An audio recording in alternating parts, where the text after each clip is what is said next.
selamat bergabung kembali Bapak Ibu.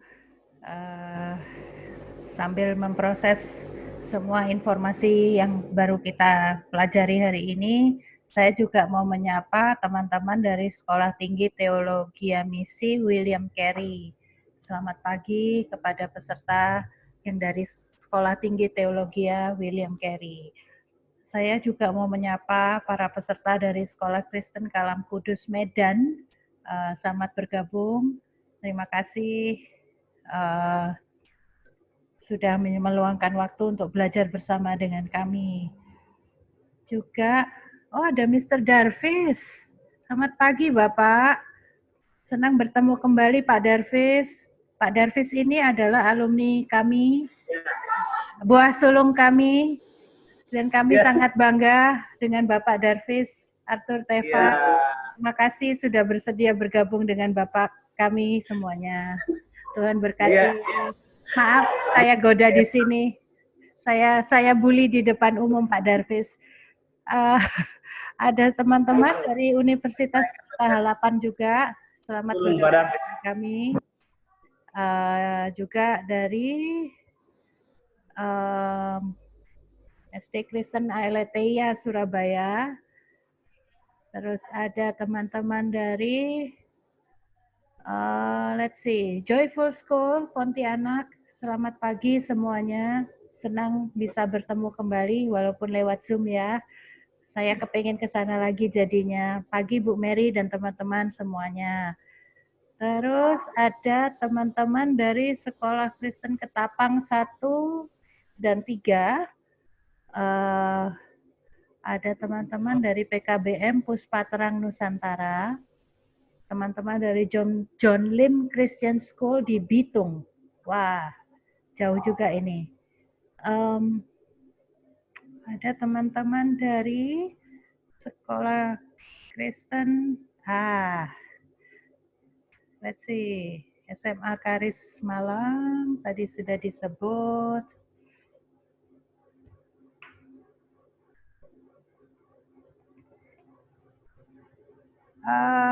Bu Magda, apakah sudah bergabung dengan kami? Bu Magda, apakah sudah hadir? Nah, Bapak, Ibu, Saudara, saya akan memberi kesempatan pada Bu Magda selaku Dekan Fakultas Keguruan dan Ilmu Pendidikan untuk memberikan sambutan dan beberapa sapaan untuk Bapak Ibu semuanya. Silakan Bu Magda. Terima kasih untuk Miss Lili. Khususnya ucapan terima kasih kepada Tuhan yang sudah memberikan hikmat kepada Ibu Winnie. Dan ketika Tuhan izinkan kami mengetahui kekayaan hikmat yang sudah Tuhan berikan, kami langsung mengundang dalam tanda kurung memaksa. Artinya tidak boleh menolak bahwa kami guru-guru Kristen di Indonesia sejak kami diingatkan Tuhan bahwa visi pendidikan Kristen itu serius dan kita ingin menerapkan dengan sungguh-sungguh dan kita ingin ketika kita sudah serius, prosesnya juga berhasil. Nah, dengan Tuhan izinkan melalui jalur anugerah umum Menteri Pendidikan menyuarakan Merdeka Belajar, kita diberi kesempatan yang besar. Kalau kita tidak melakukannya sekarang, bukan saja kita tidak melakukan hal yang benar, tetapi kita juga berdosa kepada Tuhan yang sudah memberikan tanggung jawab, memberikan kesempatan, memberikan peluang, dan kita tidak melakukannya dengan baik. Jadi, hari ini adalah hari berkat dan konfirmasi dari Tuhan, bahwa Tuhan akan memberkati sekolah Kristen di Indonesia untuk dengan berkat Tuhan, mempunyai komitmen dan semangat agar apa yang disampaikan melalui Ibu Winnie Sunario, di sana sudah malam ini ya, nanti tengah malam baru selesai, yang dibagikan melalui pengalaman beliau mendidik anak-anak dan kemudian temuan-temuan yang luar biasa yang ditekuni, maka hari ini kita bukan hanya mendengarkan sebuah sharing yang luar biasa, tapi juga kita harap kita bisa mendapatkan lawatan Tuhan yang memberikan kita confidence We have to do this. Jadi Tuhan akan memberikan kita ide-ide dan kreativitas ketika nanti Bu ini akan melanjutkan dengan memberikan beberapa gagasan ya mengenai Universal Design for Learning ini. Bahwa gagasan itu lebih banyak bersifat membuka jendela berpikir kita lebih luas, tapi Tuhan sudah menaruh kepada kita masing-masing keunikan untuk kita menerjemahkan di ladang pelayanan kita masing-masing. Nah, saya menyapa saudara-saudara saya yang menjadi guru yang dipanggil oleh Tuhan dan telah direncanakan sejak kekal untuk kita hidup bermakna melalui dunia pendidikan Kristen yang selama ini ditanya, apa manfaat sekolah Kristen, mana dampaknya, dan hari ini paling tidak kita punya stepping stone yang baru dengan sebuah reformasi berpikir bahwa cita-cita kita untuk melalui pendidikan Kristen, anak-anak mempunyai hati untuk mengenal Tuhan Yesus, kemudian mencintai kebenaran, dan nanti melalui apa yang akan kita kerjakan. Hasil dari seminar ini memberikan kepada kita langkah-langkah baru dan strategi-strategi baru yang akan diterapkan di sekolah-sekolah Kristen yang hari ini para wakilnya itu guru-guru sementara meninggalkan kelas belajar, mengajar untuk hadir di sini. Dan kita walaupun tidak sempat berkenalan ya, ada yang dari paling barat sampai yang paling timur ya, kita bertemu dengan teman-teman yang dari Medan, yang dari Papua juga kami undang. Saya tidak tahu apakah ada yang hadir di sini, tetapi tadi semua sudah disapa oleh Miss Lily. Ada satu hal yang ingin saya sampaikan, bahwa FKIP UK Petra mempunyai komitmen untuk menghadirkan guru-guru Kristen yang punya panggilan dan punya komitmen untuk menghadirkan Kristus melalui pelayanan dan kehidupan mereka. Ikut di sini, yang sebagian sudah diutus. Jadi, semua sekolah yang ingin sekolahnya menerima mahasiswa kami untuk mereka praktek, kami sebut pemantapan guru muda selama 1 semester penuh, yaitu dilakukan pada semester gasal.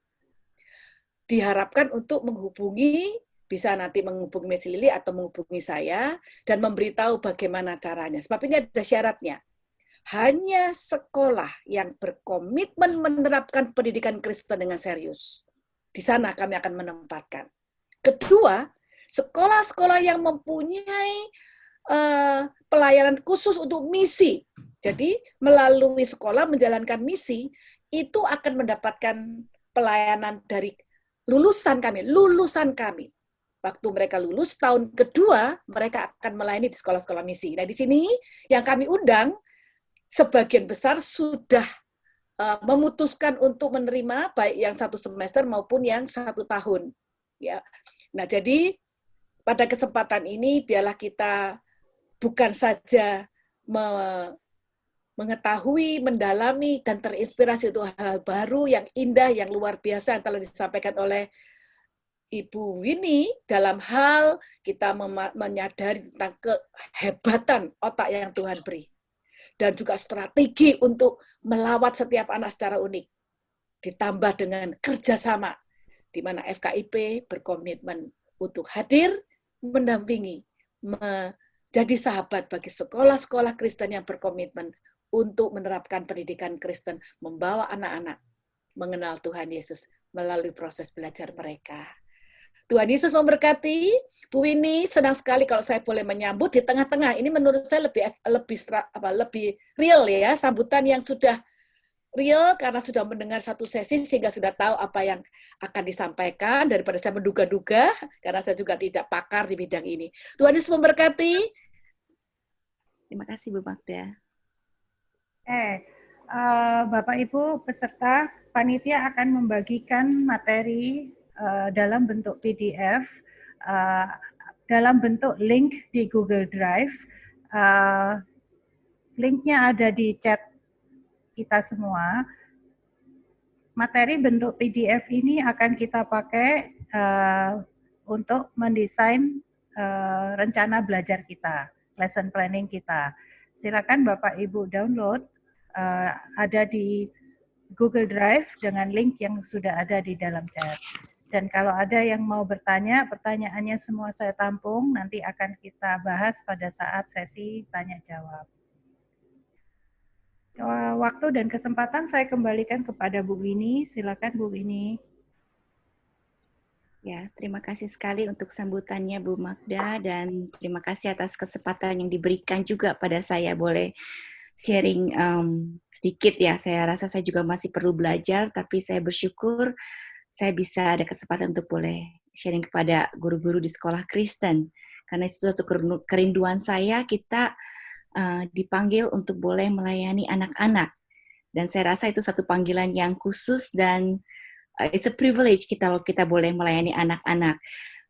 Secara khusus memang beban saya adalah anak-anak kebutuhan khusus, kebetulan sama dengan Bu Lili, dan saya sangat rindu kita sekolah-sekolah Kristen kalau saya boleh bantu, saya boleh lengkapi, untuk kita juga bisa jadi berkat untuk anak-anak dan keluarga yang memang membutuhkan pelayanan kita, ya. Karena saya terus memegang Yohanes 9 mengatakan, kenapa anak ini dilahirkan buta, bukan karena orang tuanya, tapi nama Tuhan akan dimuliakan melalui anak-anak ini. Jadi saya percaya bahwa setiap anak-anak itu Tuhan percayakan untuk boleh nanti kita lihat bagaimana mereka memuliakan Tuhan. Jadi terima kasih sekali kesempatannya Bu Magda dan Bu Lili. Ya. Tadi juga sebelum break saya sempat diberikan satu pertanyaan. Apakah pembicara atau guru yang menarik itu bisa mempengaruhi working memory? Dan jawaban saya iya, ya. Banyak sekali ketika saya survei, saya bertanya, apa yang kenapa kamu suka kelas ini? Atau kenapa materi ini sangat menarik bagi anak ini? Dan jawabannya selalu bilang, karena gurunya. Jadi saya rasa guru ini sangat berperan, sangat penting sekali. Jadi maka itu saya terus memberikan satu encouragement sebagai motivasi juga kepada guru-guru bahwa kita ada di garis depan dan kita sangat berpengaruh kepada bagaimana anak-anak ini bisa belajar, ya. Jadi dengan kehidupan kita, dengan kita berelasi dengan anak-anak, anak-anak itu akan melihat apakah memang kita memang hidup sebagai anak-anak Tuhan, atau memang kita mengasihi mereka setulus bagaimana Tuhan mengasihi mereka. Anak-anak juga akan melihat itu. Jadi saya yakin bahwa peran guru itu yang mengajarnya apakah tertarik itu akan mempengaruhi working memory, ya. Karena guru bisa membuat jadi guru bisa membuat satu subjek yang tidak menarik atau subjek yang sulit itu menjadi menarik sehingga anak-anak bisa tertarik kepada pelajaran itu. Jadi saya sangat-sangat yakin bahwa ya bisa mempengaruhi working memory. Baik, saya lanjut dengan materi saya berikutnya.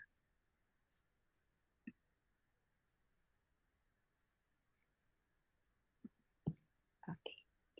Jadi tadi kita sudah mempelajari tentang bagaimana proses pembelajaran, cognitive load, dan juga universal design of learning dan the learning brain. Dan kembali lagi setiap kali saya mempelajari tentang bagaimana otak kita memproses informasi, saya selalu kagum, ya, bagaimana Tuhan menciptakan otak kita yang sedemikian kecil tapi mampu menampung begitu banyak informasi.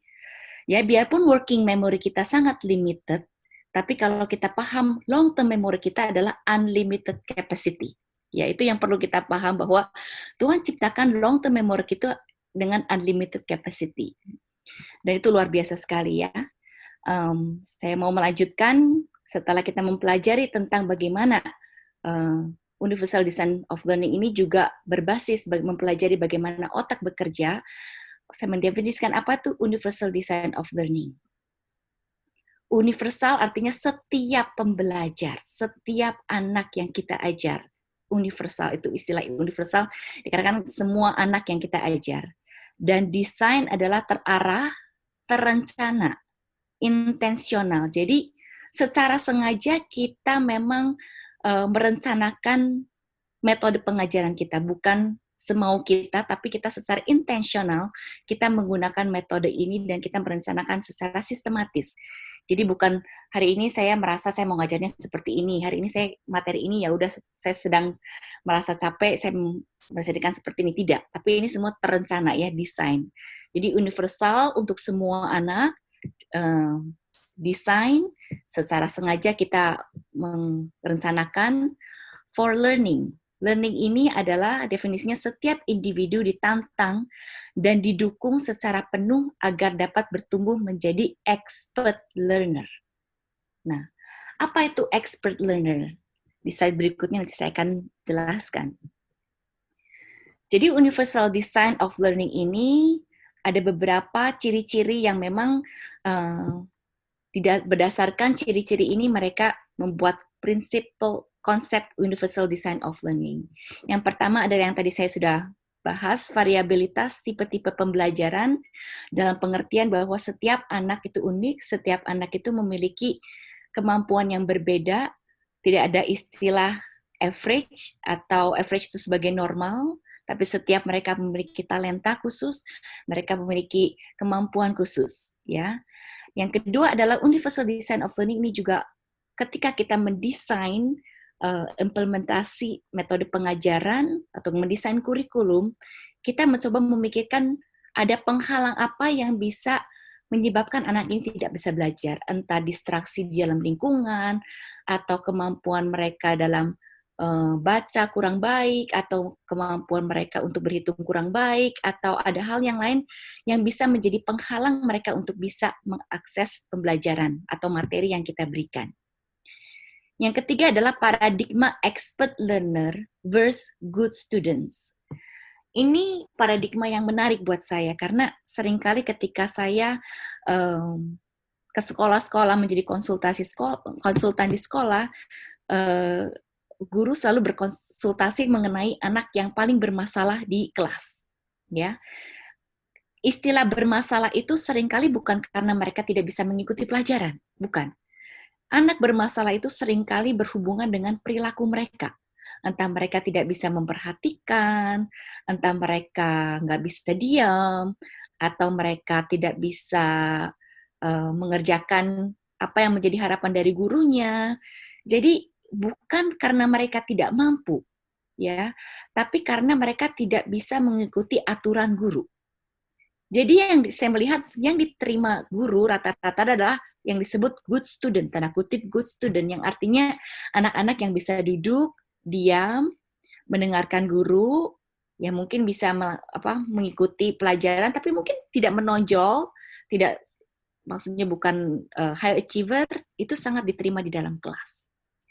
Tapi ketika saya flashback, apakah kita mau menghasilkan di kemudian hari a good student, atau kita mau menghasilkan memang expert learners, ya, karena Tuhan sudah mendesain, menciptakan setiap anak unik, dan saya rasa salah satu tanggung jawab guru adalah bagaimana kita bisa mengoptimalkan potensi mereka sebagai expert learner. Apa yang disebut expert learner di sini adalah bukan hanya mereka mampu untuk mengerti atau knowledgeable, karena saya lihat kalau di zaman sekarang kita mau mencari informasi itu banyak sekali ya, di Google, di YouTube, dimanapun kita mau cari informasi pun, apapun pasti ada.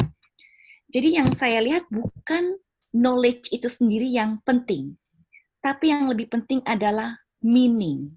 Mereka paham, comprehension, apa yang kita ajarkan, dapat menggunakan knowledge itu untuk mereka di kemudian hari untuk be kreatif, untuk mengerjakan sesuatu yang lebih besar, ya. Jadi bukan hanya mengerti, paham knowledge itu, tapi bagaimana menggunakan apa yang mereka paham untuk melakukan hal yang lebih besar. Ya, seperti Bapak Ibu di sini mungkin mengikuti webinar ini, mungkin saya harap dengan apa yang kita pelajari kita bisa menggunakan materi ini untuk bagaimana metode pengajaran kita. Jadi bukan hanya informasi yang kita terima dan mengedap di sana, tapi bagaimana meaning, kita mengerti dan menggunakan apa yang kita terima itu untuk melakukan sesuatu hal untuk kemuliaan Tuhan. Yang keempat ada lingkungan belajar yang fleksibel. Jadi bahwa dalam konsep universal design of learning ini, anak tidak diharuskan duduk, ya, atau anak tidak diharuskan ada di dalam kelas. Anak bisa belajar dimanapun mereka berada. Jadi sebetulnya Universal Design for Learning ini, of learning ini, for learning, bisa diaplikasikan ketika dalam pandemi atau COVID-19 ini. Ya, karena apa? Lingkungan belajar yang fleksibel. Dan yang terakhir adalah kita punya tujuan yang jelas. Ketika kita mengajar, kita punya tujuan jelas apa yang kita ingin ajarkan. Seperti yang saya sudah paparkan di awal, kita Christian education, kita ingin anak-anak kita menggunakan biblical worldview, Christ-like, bagaimana kita melakukan pekerjaan Tuhan. Itu goal kita. Dengan cara apa kita, segala sesuatu yang kita ajarkan, kita mempunyai perspektif itu. Jadi kalau kita lihat 3 gambar ini, mungkin sebagian kita sering kali lihat yang pertama, yang kedua ya.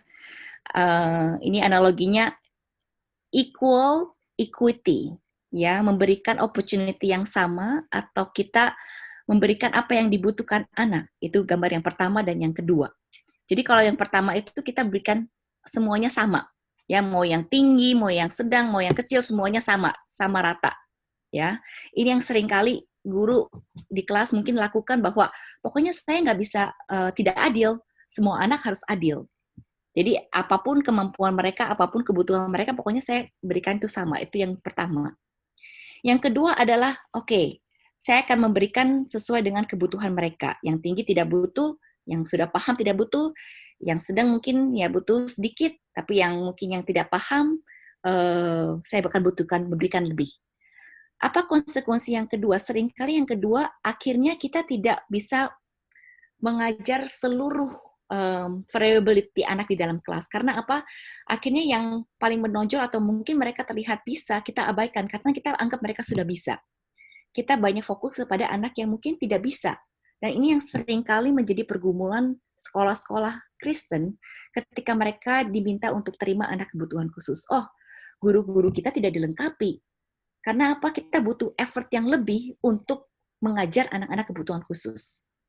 Ini seringkali menjadi concern guru-guru di sekolah Kristen ketika saya tanya kenapa tidak membuka peluang untuk anak-anak ini masuk ke dalam sekolah. Dan itu selalu menjadi concern mereka, ya. Bukan concern sesuatu yang saya anggap tidak make sense, tapi buat saya itu sangat masuk akal dan guru-guru memang perlu dilengkapi untuk bagaimana bisa mengajar anak-anak dengan kebutuhan khusus. Namun kalau kita lihat di gambar ini, yang nanti sering terabaikan pasti ada yang diabaikan, ya. Yang ketiga kalau kita lihat adalah mereka meng-remove barrier, yaitu pagar dari itu dan akhirnya semua bisa mengakses kepada lapangan dan melihat apa yang terjadi di lapangan. Ini yang saya anggap dianggap bahwa kita meng-reduce barrier atau kita mengambil penghalang untuk anak-anak ini bisa mengakses apa yang mereka bisa pelajari.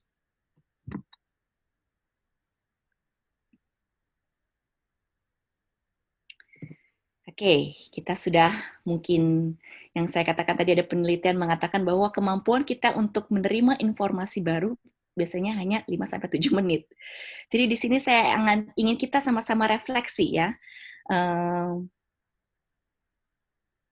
Yang pertama, apakah yang menjadi penghalang terbesar bagi murid-murid kita dalam proses belajar? Saya ingin kita yang kalau bersedia untuk sharing di chat, ya kita bisa diskusi di chat. Mungkin kita ambil sekitar 2-3 menit ya Bu Lili, 2-3 menit kita boleh di chat untuk kita bisa mulai memikirkan apa yang menjadi penghalang terbesar bagi murid-murid kita dalam proses belajar. Ya, mungkin kita pertanyaan pertama dulu sekitar 2-3 menit, nanti kita akan lanjut kepada pertanyaan berikutnya. Apakah yang menjadi penghalang terbesar di dalam ketika kita memberikan opsi-opsi bagi pembelajar yang kita didik, ya. Karena salah satu ciri-ciri Universal Design of Learning adalah kita memberikan satu option, kita memberikan satu choice untuk mereka mau belajar melalui apa, ya. Jadi kita boleh diskusi lewat chat atau dengan mahasiswa mungkin tadi sudah dibahas bahwa tolong tuliskan jawaban ini dalam tugas paper yang nanti akan diberikan kepada Bu Lili.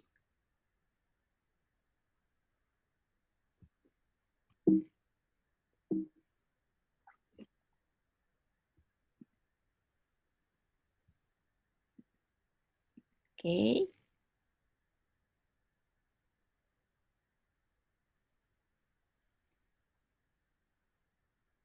Ya, terima kasih Bu Magda. Adanya gap antara fokus berpikir murid dan apa yang menjadi fokus guru.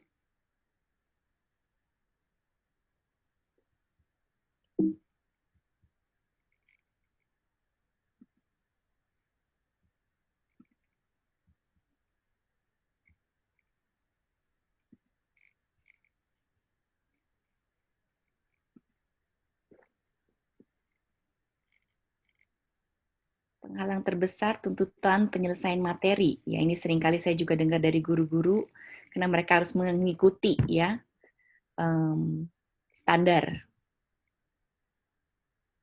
tuntutan penyelesaian materi, semangat dan motivasi belajar dalam diri mahasiswa, ya.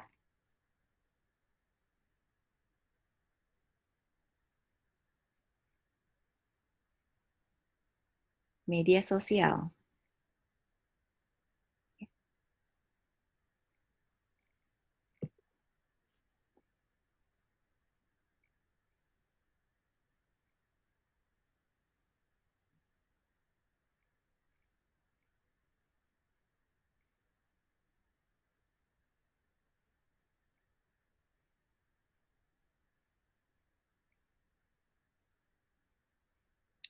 Terima kasih sekali untuk partisipasinya.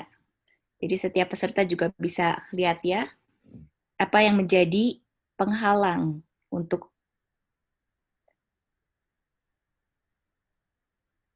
anak-anak boleh belajar. Ini beberapa masuk ke chat saya pribadi, jadi saya post di sini. Itu bukan pertanyaan saya, Bu, ini. Oke, ya nggak apa-apa.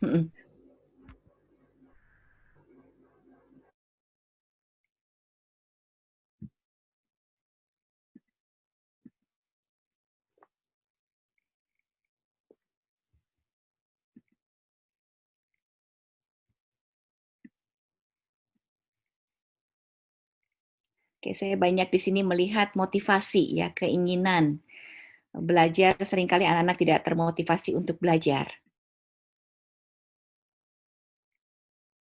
Minat belajar dan lingkungan yang kurang mendukung mahasiswa itu sangat betul ya.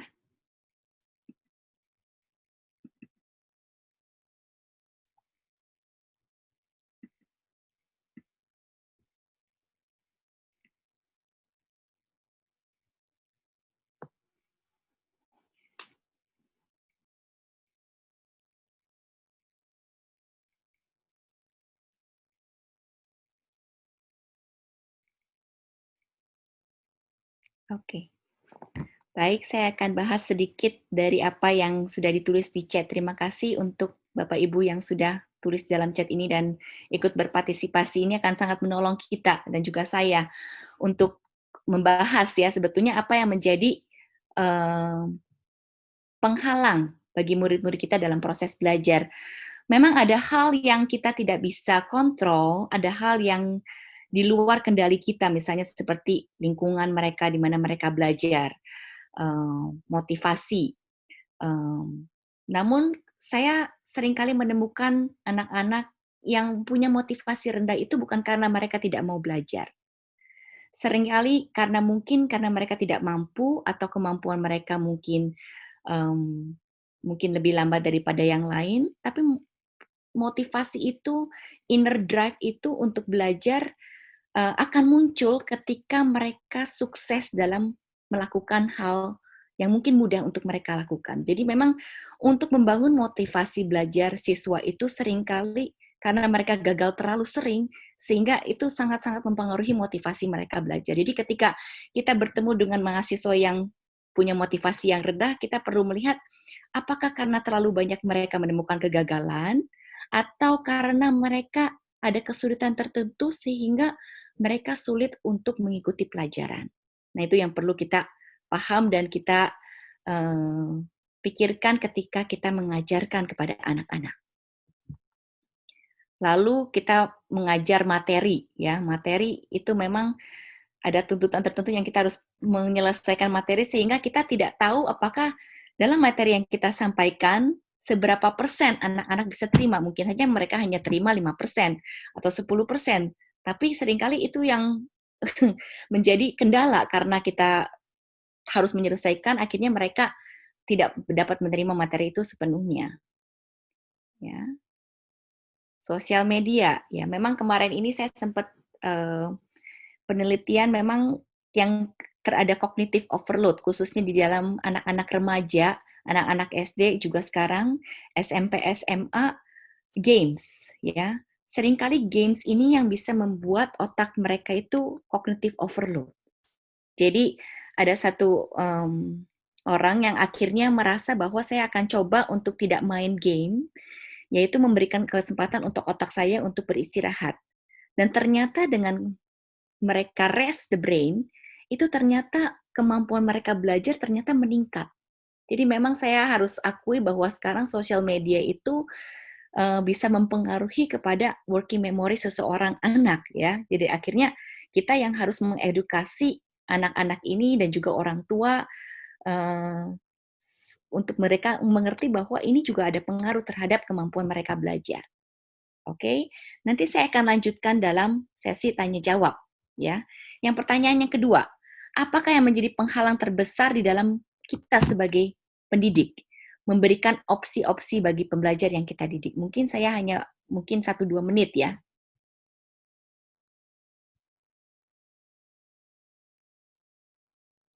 Jadi mungkin nanti pertanyaan-pertanyaan Bu Lili bisa rangkum, saya coba tanya jawab. Ketika sesi tanya jawab saya akan jawab itu.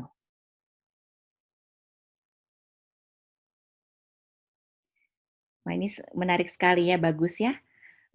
Administrasi yang dibuat guru terlalu banyak sehingga guru tidak fokus buat materi. Jadi kita terdistract dengan hal yang lain, betul. Tuntutan kurikulum.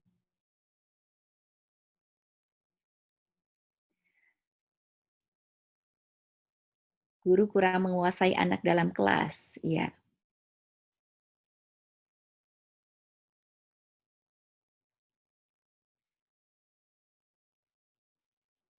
Ada lagi yang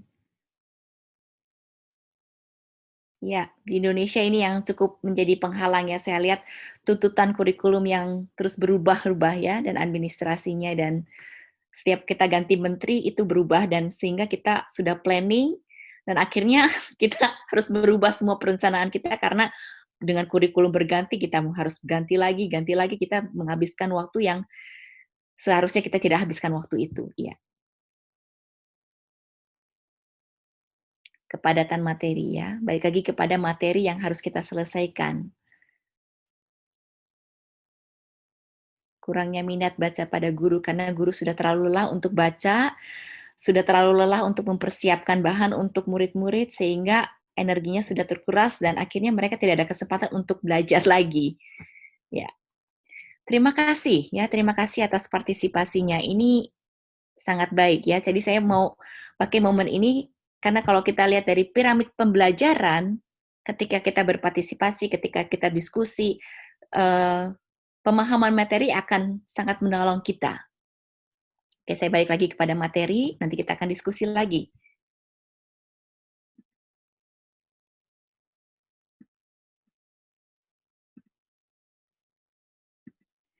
Jadi Universal Design for Learning ini yang saya sudah sempat bahas terdiri dari 3 aspek ya, 3 aspek yang membahas yang satu, mengapa. Jadi mengapa kita mau belajar? Mengapa anak-anak ini mau belajar? Mengapa kita mau mengikuti webinar ini? Mengapa kita mau menambah ilmu?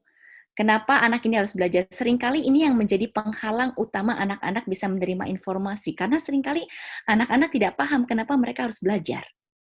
Sehingga mereka sudah di awal, sebelum materi disampaikan, mereka sudah lost interest.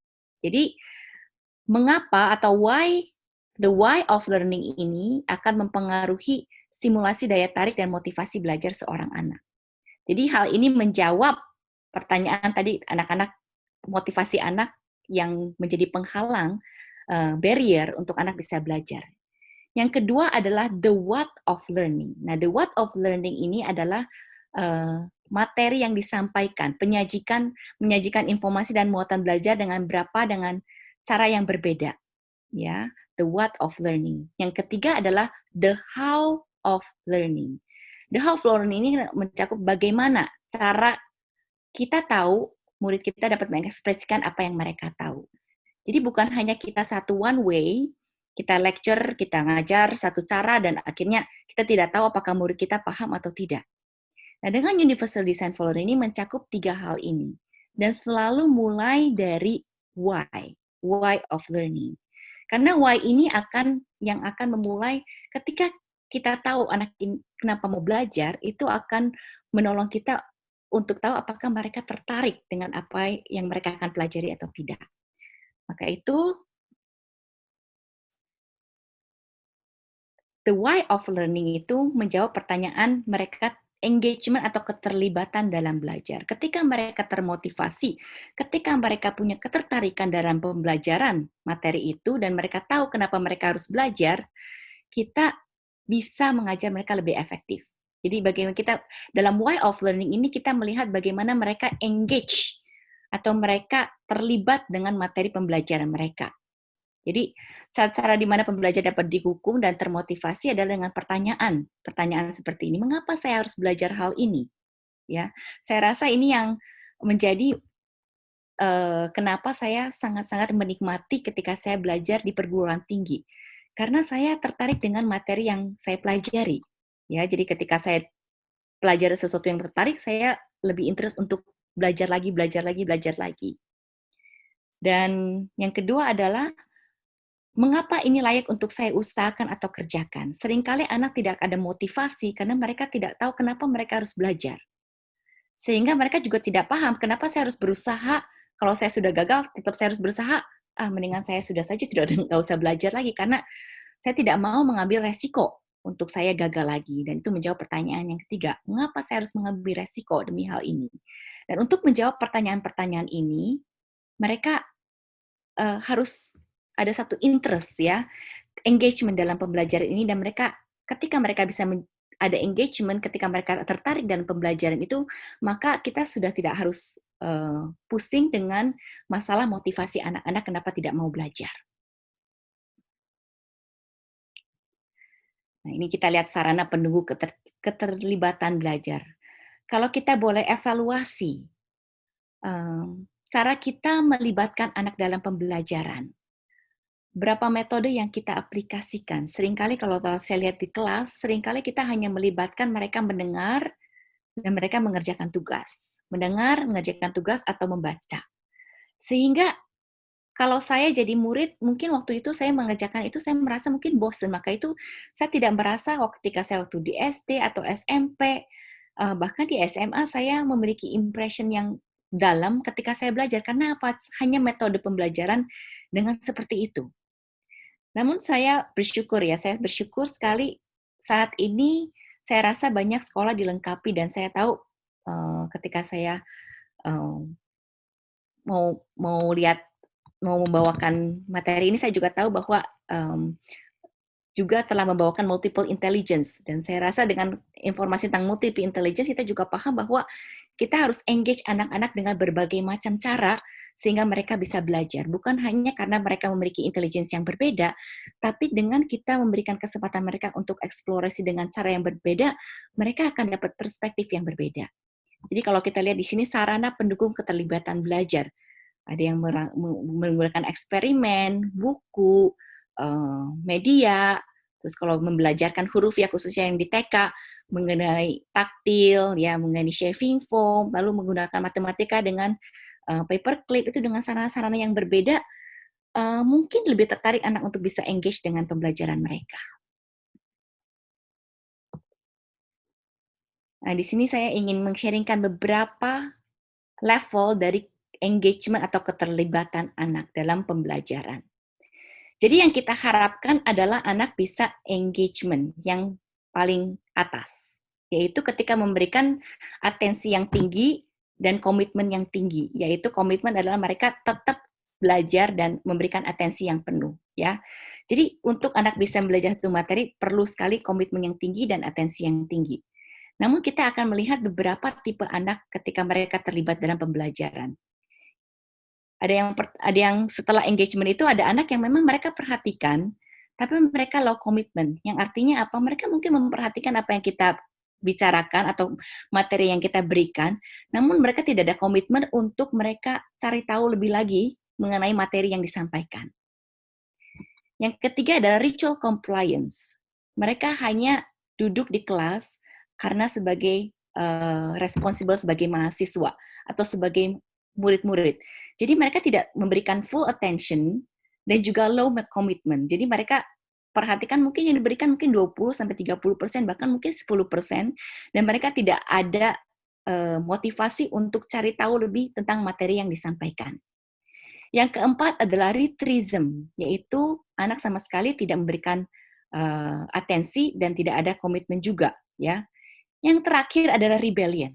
Rebellion adalah kita meng-divert attention, sama sekali tidak memberikan perhatikan itu, dan sama sekali tidak ada komitmen saya ingin memahami pembelajaran itu. Dan kita tidak ingin anak kita masuk ke dalam kolom-kolom yang selain yang abu-abu. Nah, maka itu penting kita untuk mengetahui bahwa bagaimana kita caranya untuk meng-engage anak-anak dalam materi pembelajaran sebelum kita mempresentasikan materi yang akan kita ajarkan. Salah satu ciri dari Universal Design of Learning adalah lingkungan yang fleksibel. Kalau di gambar ini kita lihat bahwa anak-anak diizinkan untuk boleh melakukan dengan cara yang comfortable untuk mereka belajar. Ada yang mereka berdiri, ada yang duduk di bola, ada yang di lantai. Mereka boleh bebas. Karena apa? Sebetulnya kita tidak pernah tahu apa yang dapat menolong mereka untuk bisa belajar secara optimal. Seperti anak saya yang besar ya, anak saya yang laki-laki yang umur 6 itu kalau suruh duduk mungkin tidak bisa konsentrasi, tapi kalau dia belajar sambil berdiri atau sambil loncat-loncat, dia jauh lebih bisa memahami materi tersebut.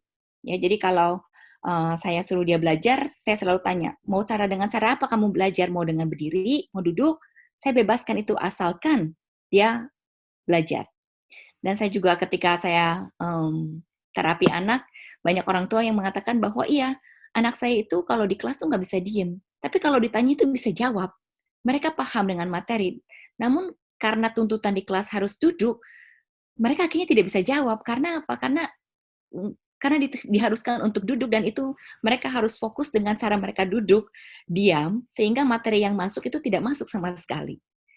Ada orang tua juga mengatakan, iya, memang di sekolah susah, tapi kalau di rumah, anak-anak bisa belajar. Sehingga orang tua bilang, ada anak saya yang belajar dengan cara mereka lompat di trampolin. Mengingat, sambil ritme, sambil lompat di trampolin, sambil mengingat, itu dalam 5 menit bisa menghafal. Tapi kalau suruh duduk, itu 1 jam juga nggak masuk-masuk. Jadi memang salah satu metode untuk anak belajar bisa juga dengan cara gerak. Dan itu yang seringkali mungkin ada sekolah-sekolah yang akhirnya tidak bisa anak-anak yang tidak bisa diam untuk masuk sekolah karena itu mengganggu sekali untuk guru bisa mengajar, menjadi distract untuk guru. Namun kita perlu paham ada sebagian anak memang perlu untuk gerak untuk mereka bisa belajar. Oke. Refleksi yang kedua yang saya ingin kita sama-sama merefleksikan, hal apa yang membuat kita tertarik atau mau berinteraksi dan mendengar sesuatu webinar? Mungkin kita bisa dituliskan di chat box. Apa yang membuat Bapak Ibu tertarik ikut webinar ini atau ikut webinar-webinar lain?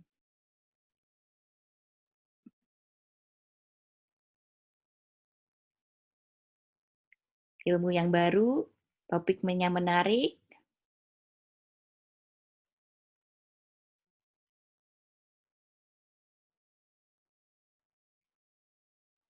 menjawab kebutuhan, ada ilmu yang diterapkan, relevan,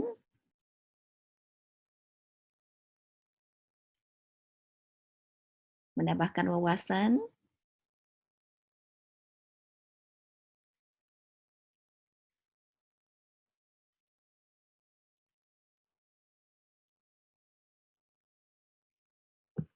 oke, jadi saya lihat memang materi-materi baru untuk kita menambahkan wawasan karena kita memang rindu ya, kita memang rindu untuk bagaimana kita bisa mengajar anak-anak kita lebih efektif lagi.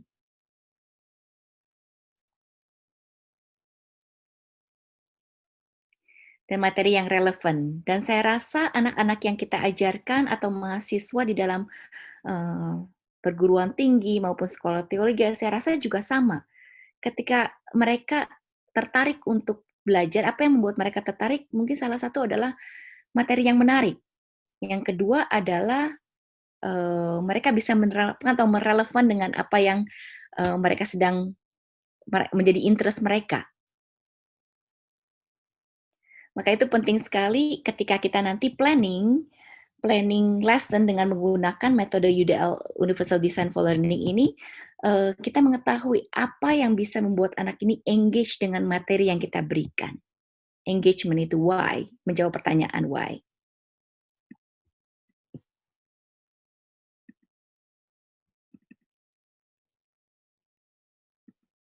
Oke, the why of learning.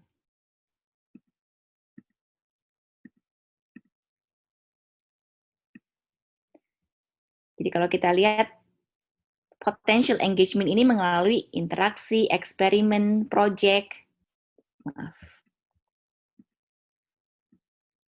activity. Jadi hal ini kita berikan experience kepada anak-anak sehingga anak-anak dapat engage dalam pembelajaran. Jadi pembelajar terlibat dan termotivasi untuk belajar karena interest mereka, passion mereka, dan mereka diberikan choice. Ya, mereka boleh pilih sesuai dengan interest mereka, tapi kita tawarkan seperti istilah buffet. Ya, buffet. Kita memberikan mereka berbagai macam cara untuk mereka engage in learning. Cara mereka engage dalam pembelajaran ini, kita memberikan choice. Jadi bukan hanya satu choice kita berikan mereka, kamu cuma boleh menerima engage dengan aktivitas ini dengan cara mengerjakan tugas secara tertulis. Stop di sana. Ya, untuk anak-anak yang tidak terlalu tertarik dengan hal itu, mereka sudah hilang dulu interest dalam keterlibatan dalam pembelajaran. Tapi kalau kita bisa memberikan choice seperti istilah buffet, jadi kalau kita masuk ke dalam restoran, ya, apakah kita lebih menikmati ketika kita dijamu dengan satu macam makanan yang mungkin kita tidak suka, atau kita diberikan pilihan makanan yang mungkin di dalam pilihan itu ada sesuatu hal yang kita memang sangat suka atau menjadi favorit kita, ya. Saya yakin mungkin kita kalau ke tempat yang mungkin kita tidak pernah pergi, restoran yang mungkin tidak pernah pergi, dan kita diundang makan, mungkin kita akan lebih dinikmati kalau kita diberikan pilihan, kita mau makan apa, dibanding kita sudah dipesan dan akhirnya kita tidak suka dengan makanan itu. Jadi perlu sekali di dalam konsep Universal Design Learning ini, anak-anak diberikan pilihan dan kita tidak hanya mengajarkan anak dengan satu metode. Jadi kita memberikan buffet of choices kepada anak-anak untuk engage in learning. Misalnya dalam pembelajaran satu materi kita bisa melalui mereka mendengarkan materi atau dengan baca atau dengan eksperimen atau dengan project, ya. Itu bisa berbagai macam mereka terlibat dalam pembelajaran itu sendiri.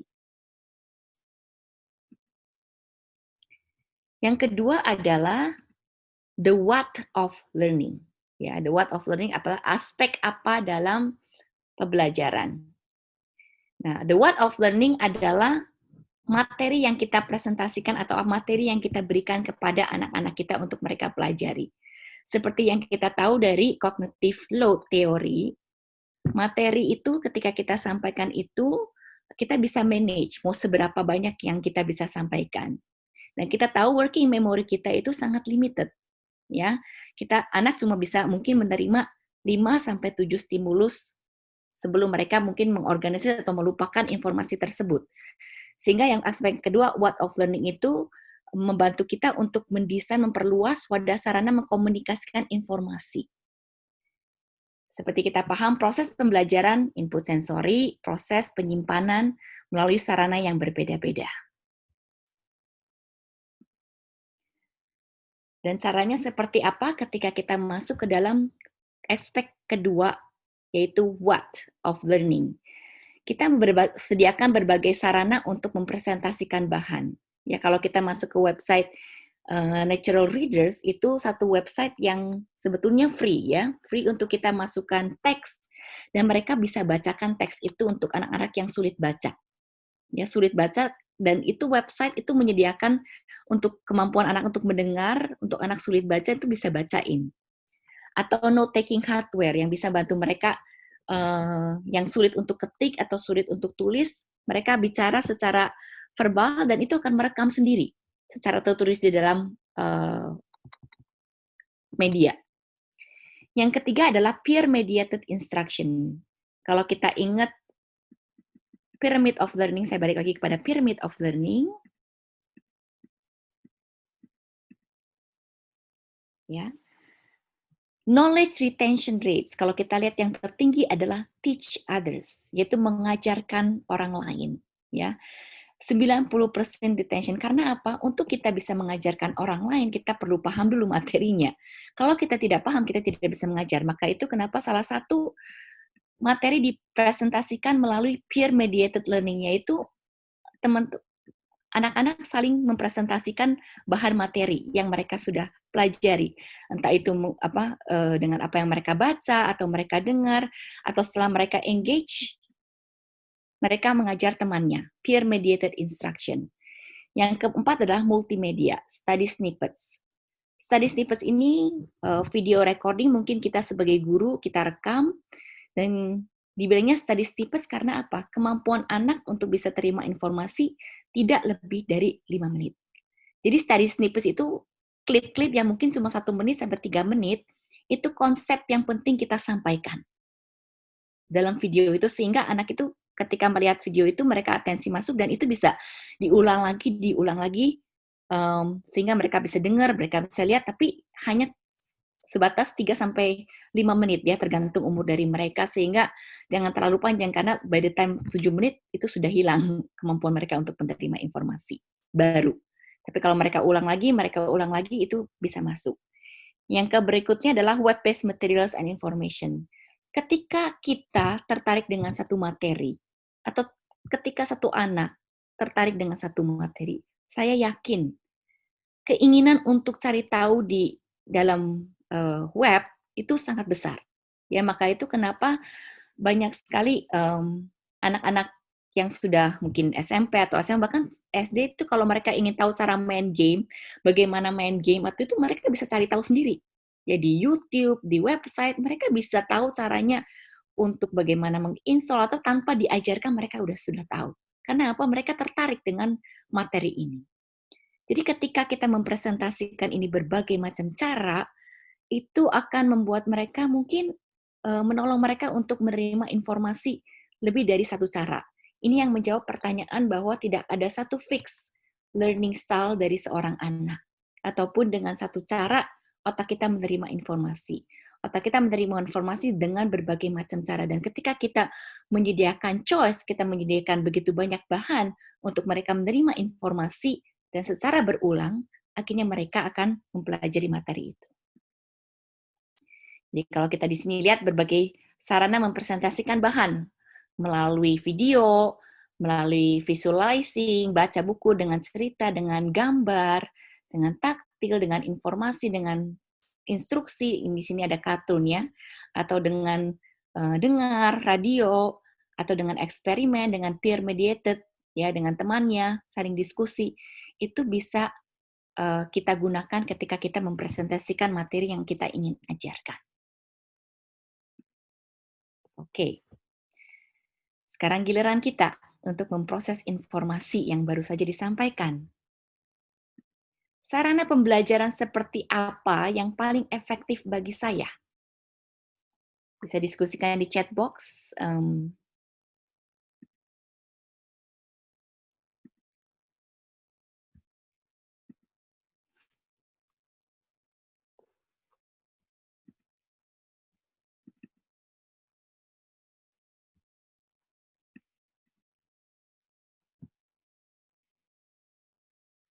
PowerPoint yang ada gambarnya, video dan PowerPoint, film, tergantung materi pembelajaran. video dan PowerPoint ya. Kebanyakan video, PowerPoint, diskusi. Oke.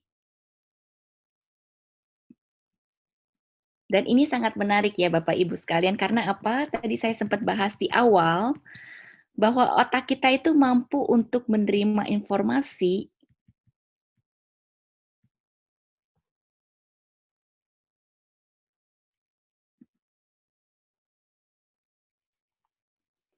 kalau kita lihat di sini dari verbal, dari visual. Jadi memang media itu multimedia seperti PowerPoint ini sangat-sangat dapat menarik perhatian anak-anak. Karena apa? Bisa ada diagram, ada gambar, ada secara tertulis, ada kita bicara. Jadi kita sedang presentasikan materi itu dengan berbagai macam cara. Jadi untuk anak yang secara visual mungkin lebih strong, bukan berarti hanya visual, tapi mereka juga bisa dengar dan lebih optimal dalam pembelajaran mereka.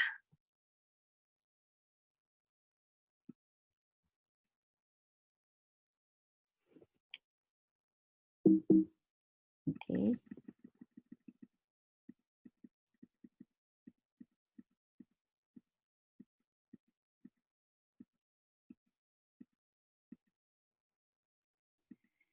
Saya lanjut ke yang berikutnya.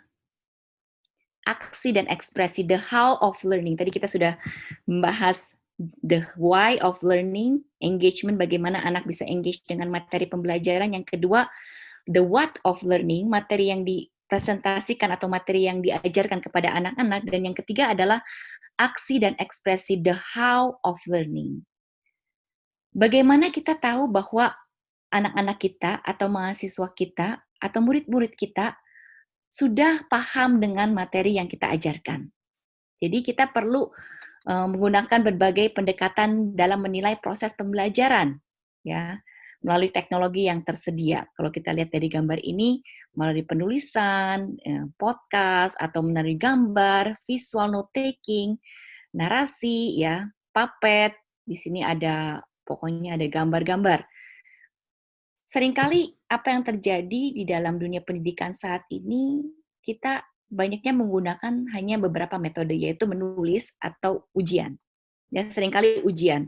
Untuk kita bisa menilai anak ini paham atau tidak paham adalah ujian yang menjadi utama dalam penilaian kita. Nah, saya tahu sekarang banyak sekolah yang menggunakan project maze dalam pandemi ini. Karena apa? Mau nggak mau, ini opsi berikutnya setelah ujian untuk kita bisa menilai anak ini paham atau tidak. Dan kalau kita lihat bahwa mungkin tidak semua orang menyukai cara-cara mungkin yang kita sudah lewatin, yaitu ujian, ya. Saya ingat dulu, saya tidak suka dengan pilihan ganda. Ya, saya bukan yang pandai untuk memilih pilihan ganda itu. Saya lebih suka essay atau project base punya penilaian, karena saya merasa bahwa dengan project base ini, saya lebih bisa memahami materi, dan saya lebih bisa research tentang materi ini, sehingga saya bisa mempresentasikan apa yang saya paham. Ya, saya lebih suka untuk mempresentasikan. Ya, itu cara saya untuk menunjukkan bahwa saya paham dengan materi ini. Nah, berbagai strategi penilaian yang mungkin kita bisa mulai pikirkan, kita gunakan dalam penilaian. Yang pertama memang melalui tes. Nah, satu hal yang perlu kita paham, seringkali anak-anak kita, khususnya anak-anak yang SMA, SMP itu, atau bahkan di universitas, mereka menggunakan istilah cramping, ya. Procrastinate atau cramping. Cramping itu mereka belajar semalam suntuk sebelum ujian, ya. Jadi mereka belajar, lalu mereka melakukan tes. Namun setelah tes ini, seringkali kalau kita tanya kepada diri kita, apakah kita masih mengingat materi yang kita belajar? Seringkali jawaban kita sudah tidak. Karena kita hanya menggunakan working memory. Dan memori itu tidak masuk sampai long term memory. Kita hanya belajar khusus untuk ujian, dan akhirnya itu nanti sudah dilupakan. Nah, itu yang terjadi, kita perlu paham dengan testing, ya, ujian. Juga dengan homework, ya, mungkin PR, atau dengan project, atau dengan portfolio, yaitu kita lihat setiap berapa, mungkin seminggu sekali ada portfolio. Yang terakhir yang saya sering lakukan adalah self-evaluation atau reflection. ya.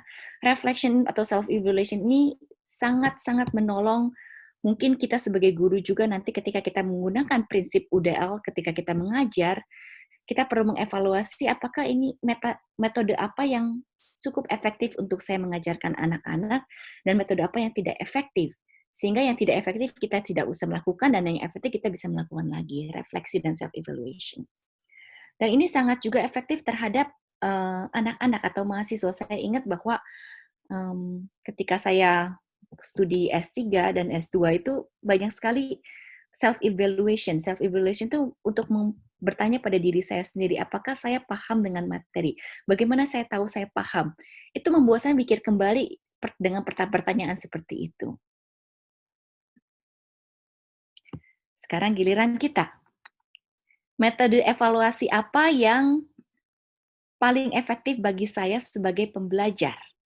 Apakah pilihan ganda, esai, project, presentasi, atau yang lainnya? Silakan di chat box.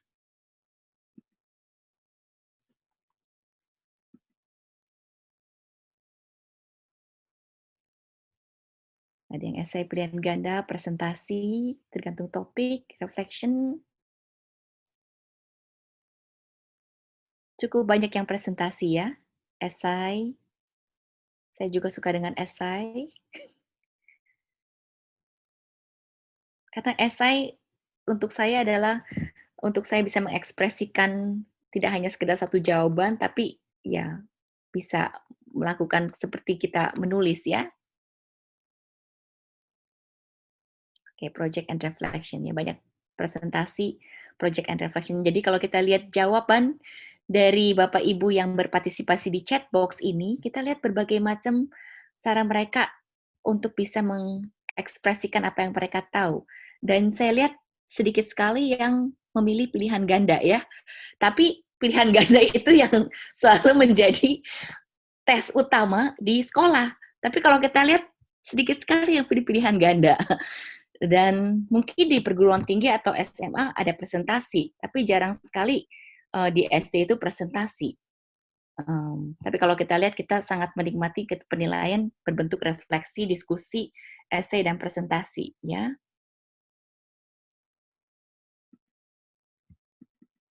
Oke, saya lanjutkan materi saya.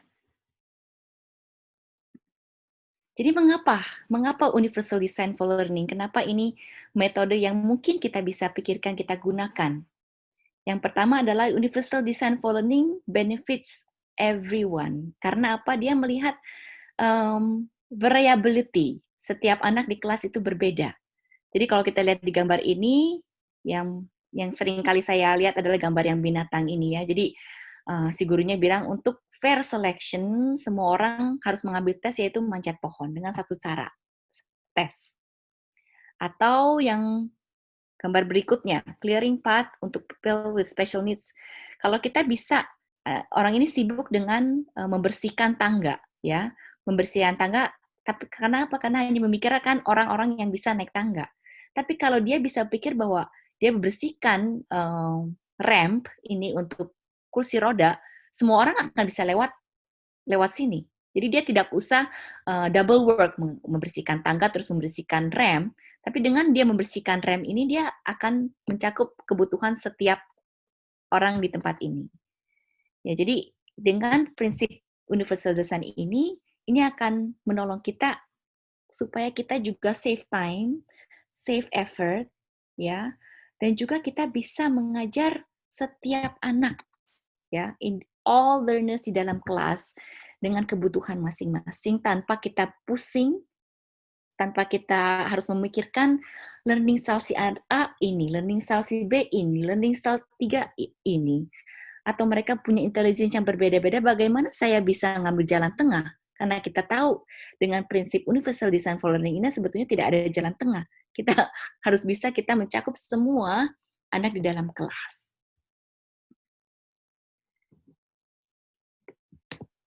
Sebelum kita menyelesaikan sesi hari ini, saya ingin mengajak kita untuk tadi yang sudah download materi ya. Ada salah satu PDF materi adalah Key Questions to Consider when Planning Lesson. Jadi ketika kita sedang merencanakan pembelajaran untuk anak-anak yang akan kita ajarkan, perlu kita beberapa pertanyaan. Ya, pertama saya akan menggunakan diagram ini, profil para pembelajar dan konteksnya. Ya, di mana mereka belajar, apakah di dalam kelas, atau di lab, atau di rumah, dan profil para pembelajar. Namun ini tidak akan menjadi penentu utama untuk kita mendesain kurikulum atau mendesain metode pengajaran kita. Dari profil itu kita masuk kepada tujuan pembelajaran kita. Goal kita mau ajarkan ini apa, tujuannya apa. The how, the why of learning. The why of learning ini akan yang mempengaruhi pembelajaran anak-anak ini. Jadi kalau kita lihat PDF yang sudah di-download itu, apakah materi yang diberikan itu dapat membantu setiap pembelajar, ya. Lalu yang ketiga adalah potensi penghalang. Barrier apa yang bisa menghalangi? Tadi kita sudah bahas ada mungkin harus menyelesaikan materi, mungkin motivasi, mungkin juga learning environment, mungkin juga karena pengertian antara anak dan guru tidak paham, atau kemampuan anak juga kurang. Jadi kita harus memikirkan potensi-potensi penghalang. Lalu kita identifikasi pendukung universal support. Jadi yang kalau tadi saya sudah sharingkan bahwa materi-materi apa yang kita bisa presentasikan dan cara mereka bisa engage dengan materi seperti apa dan bagaimana cara mereka mengekspresikan, kita memikirkan hal itu sebelum kita gunakan panduan UDL untuk mendesain pembelajaran. Jadi panduan UDL adalah yang tadi halaman yang sudah di-download, yang quick question. Bagaimana kita mengetahui anak-anak yang kita ajar engage dengan pembelajaran. Ya, apakah mereka bisa belajar sendiri atau mereka harus di bimbing khusus? Apa yang dapat memotivasi mereka belajar dan bisa sustain, ya, sustain mereka punya perhatian. Jadi bukan hanya mereka pay attention, tapi low commitment, yaitu mereka tidak ada keinginan untuk melanjutkan pemahaman materi itu. Ya. Yang kedua adalah kita perlu memikirkan bagaimana informasi dipresentasikan kepada mereka. Apakah mereka cukup paham dengan presentasi yang diberikan? Apakah mereka dengan bahasa yang disampaikan, apakah mereka paham? Apakah mereka dapat memahami sesuai dengan apa yang kita ajarkan? Ya, jangan-jangan yang tadi yang seperti Bu Makan Makanan kan ada gap antara pemahaman itu. Yang ketiga adalah kita perlu memikirkan bagaimana anak-anak yang kita ajarkan expected. Bagaimana mereka menunjukkan bahwa mereka paham dengan materi yang mereka terima. Ya, kita perlu paham itu dan setelah itu kita evaluasi. Kita mengajar, kita evaluasi dan kita revise dengan cara metode pengajaran kita. Baru kita kembali lagi kita mengajar. Jadi satu siklus ini.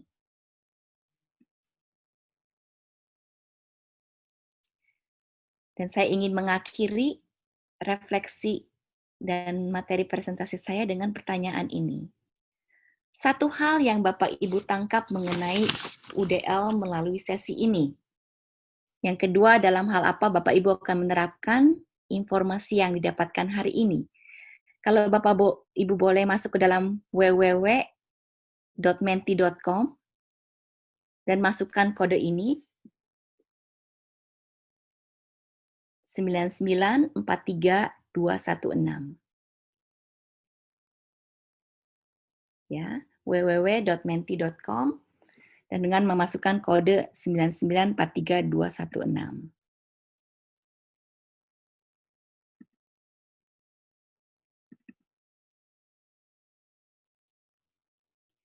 Bisa tolong dijawab satu hal yang Bapak Ibu tangkap mengenai UDL melalui sesi ini ya. Di sesi ini. Rancangan kurikulum yang bisa memenuhi semua kebutuhan peserta didik dengan berbagai karakter.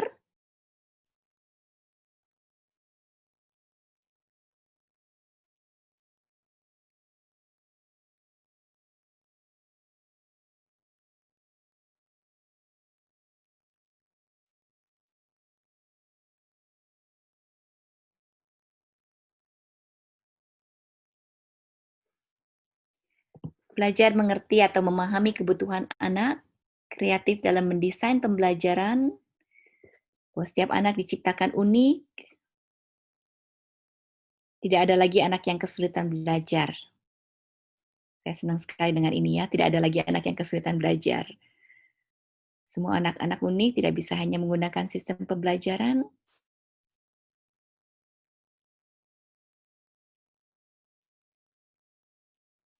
guru perlu memikirkan rancangan pembelajaran yang sesuai untuk semua anak.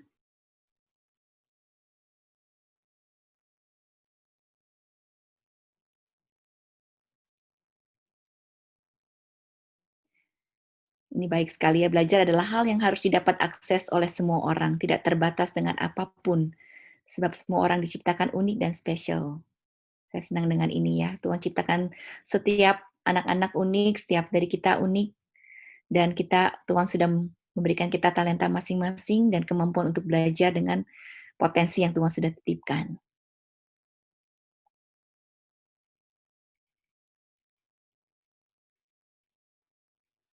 Belajar menjadi pengajar yang kreatif bagi para murid. Ya, Tuhan kita adalah Tuhan yang sangat kreatif ya, sehingga kita juga bisa sama ya, kita diajarkan untuk bagaimana kita juga bisa kreatif mengajar. Nah, ini juga baik ya, metode mengajar untuk siswa yang paling sulit dapat digunakan untuk semua anak. There is no average. Average is not normal ya. Lingkungan belajar anak sangatlah menolong mereka dalam memahami setiap pembelajaran yang diajarkan oleh guru mereka.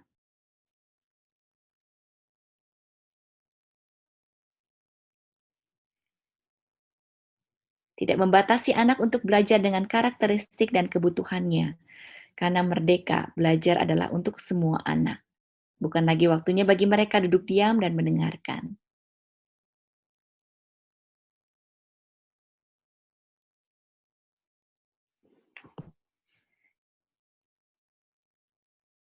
Pembelajaran yang memberikan akses yang sama bagi semua pembelajar tanpa menyamakan gaya belajar atau karakteristik anak karena setiap anak itu unik.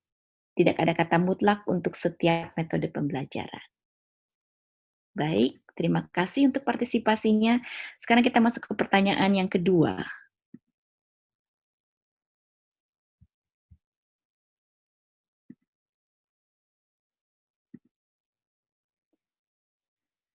Dalam hal apa Bapak Ibu akan menerapkan informasi yang didapatkan hari ini?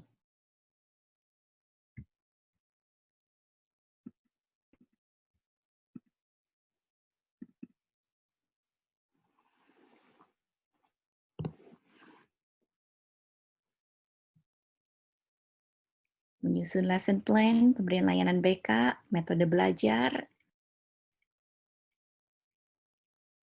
pembelajaran di kelas, berikan layanan pendidikan bagi semua peserta didik,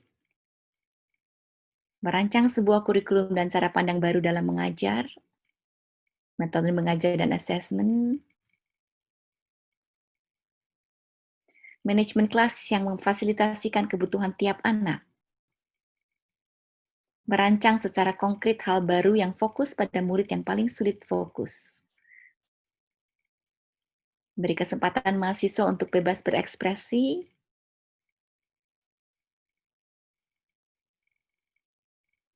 dalam hal mengajar nanti ketika menjadi seorang guru maupun ketika menjadi orang tua supaya tidak menjudge anak dan mencari ide kreatif untuk mengajar mereka.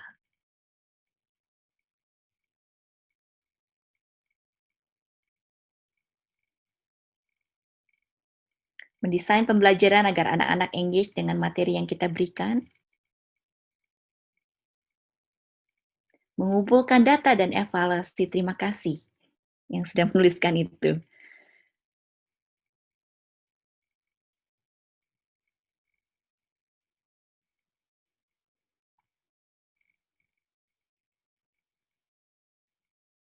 Baik sekali.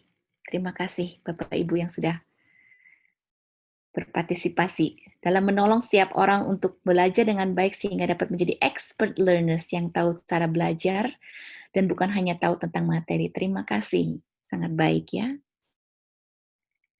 Dalam hal meng-create metode pembelajaran di kelas nantinya menciptakan suasana pembelajaran yang menjawab kebutuhan anak. Terima kasih Bapak Ibu yang sudah berpartisipasi. Itu menjadi refleksi pribadi kita ketika kita selesai webinar ini. Dan untuk mengakhiri, saya ingin di sini katakan every student can learn. Setiap anak dapat belajar. Just not on the same day or in the same way. Jadi mungkin bukan di hari yang sama atau dengan cara yang sama. Tapi dengan Universal Design of Learning ini akan membantu kita untuk mendesain metode pengajaran dengan prinsip bahwa setiap anak bisa belajar dan bisa mengakses materi pembelajaran ini. Baik, terima kasih. Tuhan memberkati. Baik Bu Winnie, terima kasih. Kita mendapat banyak sekali pertanyaan dan kayaknya tidak semua bisa dijawab pada kesempatan ini. Saya coba rangkum saja ya Bu. Ada beberapa yang mirip-mirip sehingga bisa ditanyakan sekaligus. Bu Winnie, kita kan sedang masa pandemi dan harus belajar online. Bagaimana memungkinkan universal design for learning pada masa pembelajaran seperti ini, bagaimana ngontrolnya agar kita tetap memberikan lingkungan yang fleksibel bagi anak-anak. Karena tadi disajikan bahwa mereka belajar sesuai dengan ketertarikan mereka. Istilahnya, strateginya gimana untuk merobohkan PIN nomor 7 dan 10? Adakah kiat-kiat praktis Bu ini?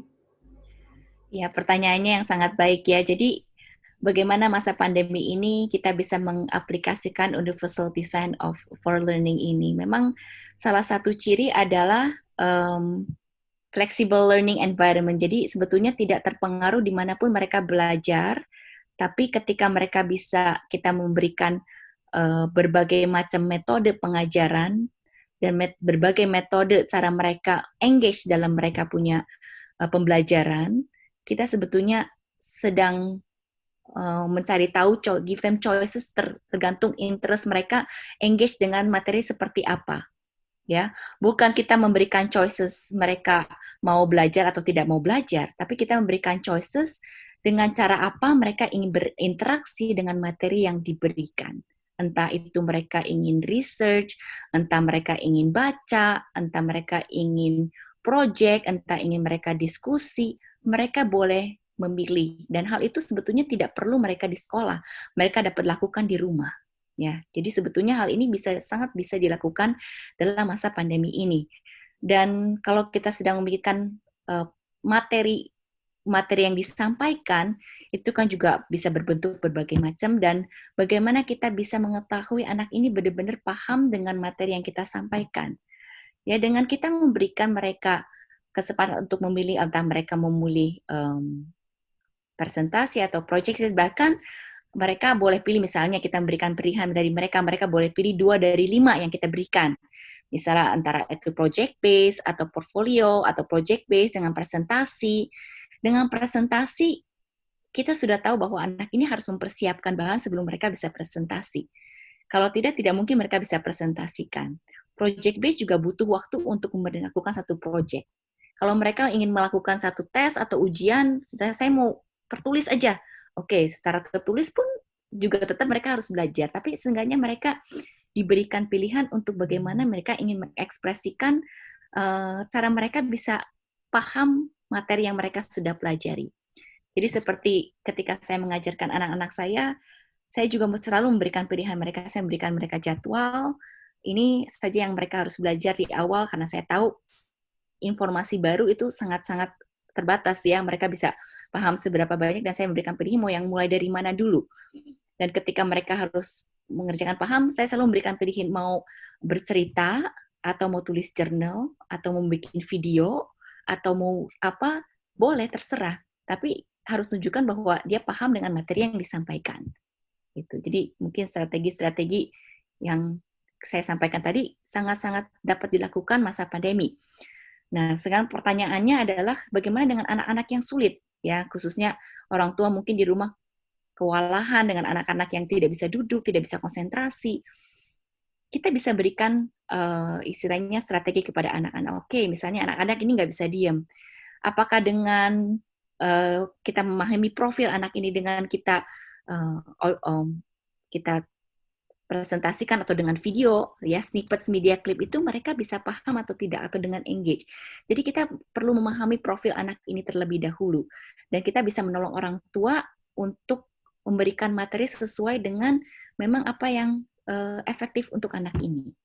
Gitu. Karena kita tahu bahwa tidak anak-anak belajar bukan dengan hanya dengan satu cara. Memang mungkin ada sebagian anak yang lebih menonjol lebih bisa efektif dengan satu pembelajaran. Namun saya rasa tidak terpaku dengan satu metode pembelajaran. Semoga bisa menjawab pertanyaannya, Bu Lili. Oke, ini ada pertanyaan yang nyambung sama tadi, Bu, agak mirip ya. Misalnya di kelas kita nih ada anak-anak yang metode belajarnya benar-benar spesial nih, Mas, Bu ini. Jadi kan tadi kan kita bisa aim for number 7 and 10. Nah, ini misalnya anak ini mengalami gangguan sensori, processing mereka sulit, sehingga benar-benar ini khusus gitu loh, Bu Winnie. Jadi bukan hanya sekedar 7 dan 10 lagi, mungkin malah bersembunyi nyempit di antara yang lain gitu ya. Dan supaya nggak mengganggu anak lainnya di kelas, ada kakiat. Karena kadang kalau kita mengajar satu domba ini, yang 99 harus kita tetap perhatikan supaya nggak ikut hilang ya Bu Winnie. Gitu sih. Thank you. Iya, terima kasih. Pertanyaannya cukup sangat-sangat baik ya. Jadi bagaimana kita bisa mengajarkan anak-anak yang memang di luar radar metode pengajaran kita. Nah, Bapak Ibu perlu kita pahami bahwa memang banyak anak-anak yang dengan gangguan sensori itu sebetulnya kemampuan mereka belajar itu baik ketika kebutuhan sensori itu terpenuhi. Misalnya mereka butuh gerak. Ketika mereka sudah diberikan banyak gerakan, misalnya disuruh lari, disuruh lompat, kemampuan mereka untuk menyerap informasi itu sama dengan yang lain. Mereka bisa menyerap bahkan lebih daripada anak-anak biasanya, ya, yang dianggap mungkin tanda kutip normal. Nah, itu dengan gangguan sensori. Bagaimana dengan anak yang memang seperti misalnya anak-anak ADHD atau anak-anak yang autism yang mungkin secara working memory mungkin jauh lebih sedikit atau lebih pendek dibanding anak-anak biasanya. Pertanyaan itu seringkali ditanyakan. Nah, saya bilang bahwa ketika kita memberikan buffet, ya, kita tidak hanya mengajarkan anak-anak dengan satu atau dua cara, tapi kita memberikan anak-anak itu dengan 5 cara pembelajaran. 5 cara pembelajaran itu memang lebih membuat kita sebagai guru lebih sibuk untuk mempersiapkan di awal. Ya, lebih sibuk mempersiapkan di awal, saya harus mempersiapkan mungkin PowerPoint, saya harus mempersiapkan materi pembelajaran untuk mereka bereksperimen, atau mereka secara taktil, atau mereka secara video klip. Namun jangan salah, ya. Salah satu dari metode atau 2 atau 3 metode itu pasti ada yang masuk. Ya, khususnya anak-anak ADHD atau anak-anak autism itu mereka is a visual learner. Jadi bukan mereka dengan cara visual aja, tapi ketika mereka mungkin lihat klip, lihat video klip, atau melihat presentasi, ya, PowerPoint atau apa yang ada gambarnya, itu mereka bisa menangkap jauh lebih cepat dibanding kalau kita cuma ngomong dan mengajarkan mereka. Jadi ketika mereka diberikan choices, misalnya mereka dibagi grup, oke, grup, setiap grup diberikan mungkin 10-15 menit untuk engage dengan satu materi. Mungkin grup dibagi grup, ada grup A, B, C. Grup A dimulai dengan mereka melihat PowerPoint. Oke. Grup B dimulai dengan mereka melihat video. Grup C dimulai dengan engagement dengan entah bereksperimen atau taktil atau apa. Dan setelah itu mereka muter. Grup A ke grup B ke grup C ke A. Jadi istilahnya 3 materi ini kita sampaikan kepada setiap anak di kelas sehingga anak-anak ini ketika mereka berinteraksi dengan pembelajaran yang kita sediakan, kita tidak usah khawatir bahwa salah satu metode tidak akan efektif. Karena mereka akan melakukan tiga metode cara mereka engage dengan aktivitas, dan saya yakin pasti ada hal yang mereka bisa dapat dari metode pengajaran itu. Semoga bisa menjawab pertanyaan Bu Lili. Terus yang nyambung ya Bu, kalau misalnya kita memberi pilihan tadi itu dengan 5 cara metode pembelajaran yang tadi Ibu bilang kelompok-kelompok, otomatis rubrik assessment juga berbeda-beda ya Bu Winnie. Apakah ada dengan kondisi seperti itu kan rubriknya bisa berbeda-beda. Apakah penilaian kalau rubrik berbeda, penilaian kita bisa valid atau adil dan untuk satu tugas yang sama, topik yang sama. Menurut Ibu ini bagaimana? Iya. Thank you. Ya, terima kasih atas pertanyaannya. Saya melihat memang kalau dari jawaban kita memang kebanyakan dari kita senang dengan cara di-assess presentasi, essay, atau refleksi, ya khususnya mahasiswa atau yang sudah lebih besar, misalnya murid SMP atau SMA atau perguruan tinggi, yang mungkin kita bisa consider bahwa project based atau presentasi itu mungkin lebih tinggi dibanding mungkin testing. Namun itu tergantung dari guru tersebut melihat profil anak lagi ya, melihat profil anak seperti apa untuk menentukan rubrik-rubrik assessment yang sesuai dengan memang yang kita tujuannya mungkin kita ingin tahu anak ini paham atau tidak dengan materi yang kita berikan. Jadi bukan goal akhir kita adalah bukan anak ini supaya lulus, ya itu kita juga mau lulus ya, tapi one destination. Saya bilang one destination adalah kita ingin tahu anak ini paham atau tidak. Tapi one destination with multiple journeys. Multiple journeys adalah journey melalui presentasi, journey melalui essay, journey melalui ini semua bisa memberikan kita informasi yang cukup, saya rasa cukup untuk memberikan informasi. Jadi jangan hanya pakai choice satu, saya cuma mau presentasi aja, enggak. Presentasi dengan apa, atau misalnya kita bisa berikan semua kita berikan ya, kita berikan tes, kita berikan pilihan ganda, kita berikan essay, kita berikan refleksi, kita berikan project base, kita berikan presentasi. Namun penilaian itu sendiri guru yang bisa menilai mana yang lebih kita bisa berikan persentase yang lebih dibanding yang lain. Mungkin kalau anak-anak kan paling nggak suka tes, dan tes juga tidak terlalu menunjukkan bahwa anak ini paham dengan materi, mungkin itu bisa lebih kecil.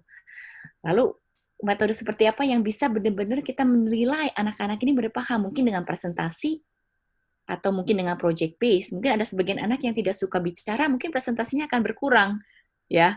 Tapi di project base atau di essay mungkin mereka jauh lebih baik. Jadi kita perlu paham, balik lagi kepada profil anak-anak di dalam kelas kita untuk menentukan rubrik assessment kita. Gitu.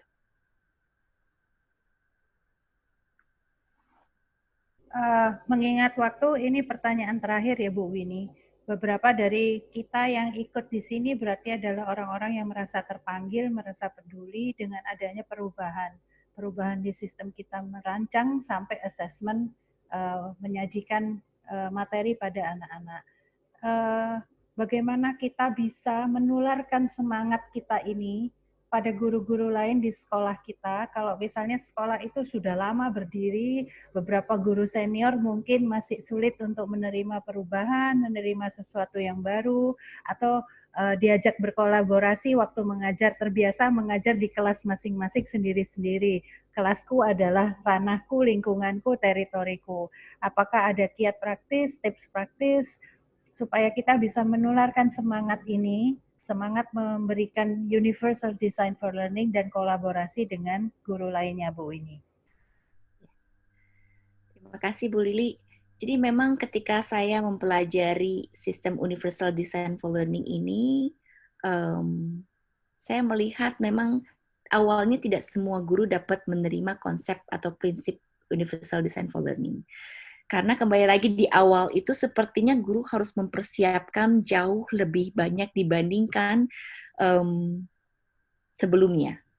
Namun ketika guru itu sudah mempraktekkan, ya, saya rasa kita bisa dimulai dengan diri kita dulu. Ya, kita pulang, kita bisa sharingkan, namun belum tentu mereka mau mengaplikasikan atau implementasikan.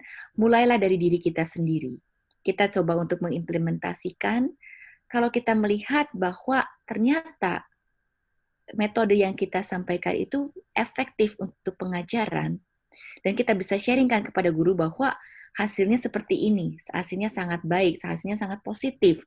Dan anak-anak yang di dalam kelas menikmati pembelajaran, anak-anak gak ada yang sulit buat saya, karena saya bisa mengajar semua anak. Saya yakin guru-guru lain akan tertarik dengan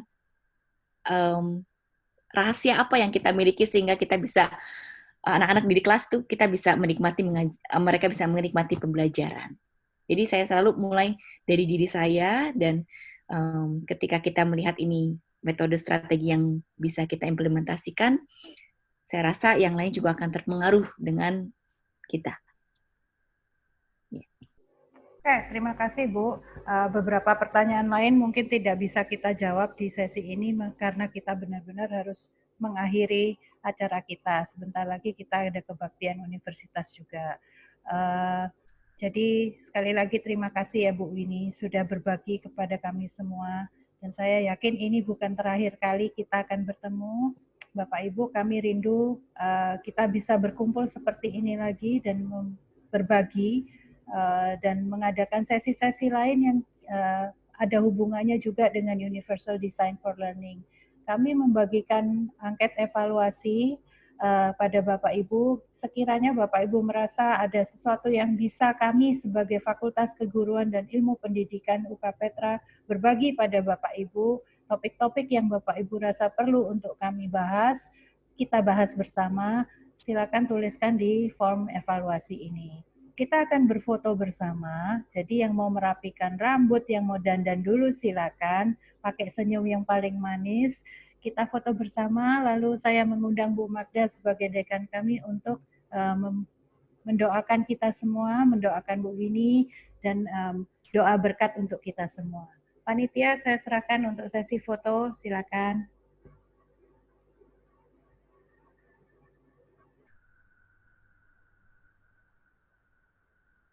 Banyak yang fotonya borongan tuh, Sekolah Kasih Karunia Kupang tuh, bapak-bapaknya borongan. Iya, Bapak Ibu bisa open kamera. Nanti saya akan screen satu persatu. Di sini ada 7 layar, jadi siap selalu aja. Tolong chatnya diberhentikan dulu Bapak Ibu supaya bisa screenshot. Kita berhenti chat dulu ya. Saya mulai di slide pertama dulu ya. 1, 2, 3. Oke, saya beralih ke slide kedua. Kita foto bersama. 1, 2. Lanjut ke slide ketiga. Bapak Ibu jangan chat dulu supaya tidak termasuk di foto. Saya fotonya bisa. Oke, di slide ketiga. 1, 2, 3. Beralih ke slide keempat. 1, 2, 3. Di slide kelima, ada beberapa yang belum Celina Christy. Boleh ke open. 1, 2, 3. Slide ke-6.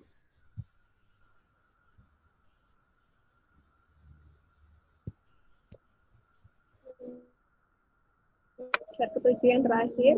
1, 2. Sudah, Miss. Saya serah.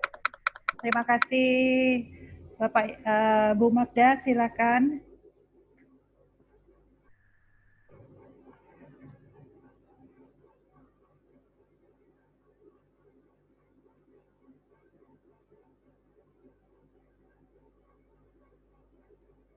Bu Magda, bisakah mendoakan kita semua sekaligus menutup? Ya, baru di unmute. Tadi saya di mute.